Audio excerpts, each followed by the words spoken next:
Exodus chapter 10. The eighth plague, locusts.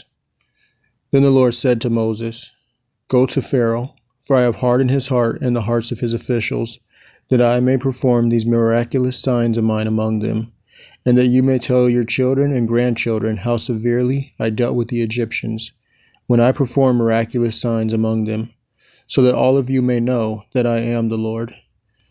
So Moses and Aaron went to Pharaoh and told him, This is what the Lord, the God of the Hebrews, says. How long will you refuse to humble yourself before me? Let my people go, so that they may worship me. But if you refuse to let my people go, I will bring locusts into your territory tomorrow. They will cover the face of the land, so that no one can see it. They will devour whatever is left after the hail, and eat every tree that grows in your fields. They will fill your houses and the houses of all your officials, and every Egyptian, something neither your fathers nor your grandfathers have seen since the day they came into this land. Then Moses turned and left Pharaoh's presence. Pharaoh's officials asked him, How long will this man be a snare to us? Let the people go, so that they may worship the Lord their God. Do you not yet realize that Egypt is in ruins? So Moses and Aaron were brought back to Pharaoh. Go, worship the Lord your God, he said. But who exactly will be going? We will go with our young and old, Moses replied. We will go with our sons and daughters, and with our flocks and herds, for we must hold a feast to the Lord.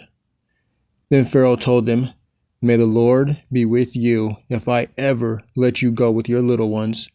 Clearly you are bent on evil. No, only the men may go and worship the Lord, since that is what you have been requesting. And Moses and Aaron were driven from Pharaoh's presence.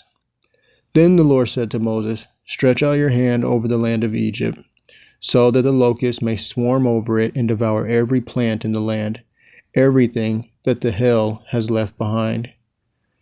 So Moses stretched out his staff over the land of Egypt.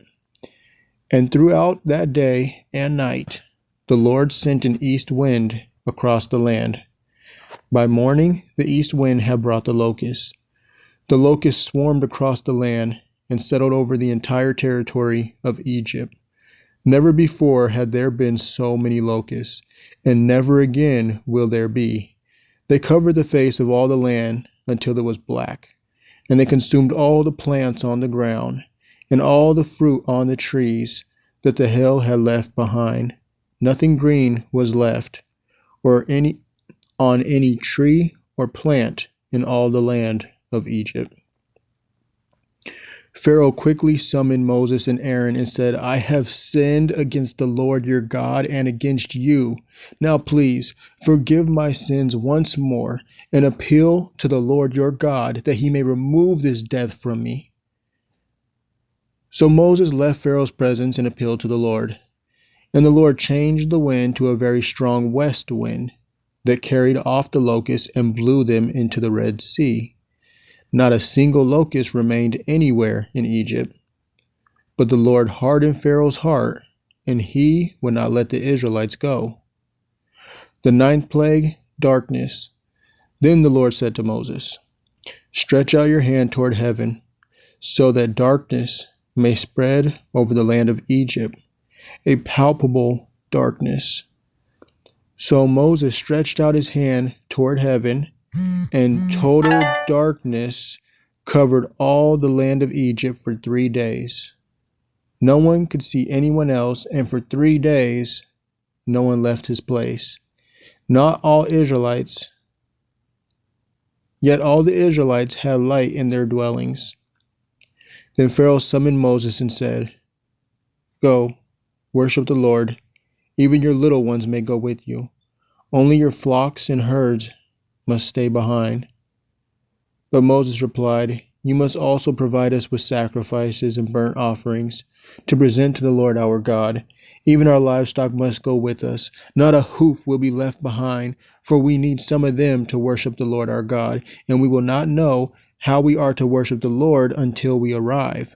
But the Lord hardened Pharaoh's heart, and he was unwilling to let them go. "Depart from me," Pharaoh said to Moses. "Make sure you never see my face again, for on the day you see my face, you will die." "As you say," Moses replied. "I will never see your face again."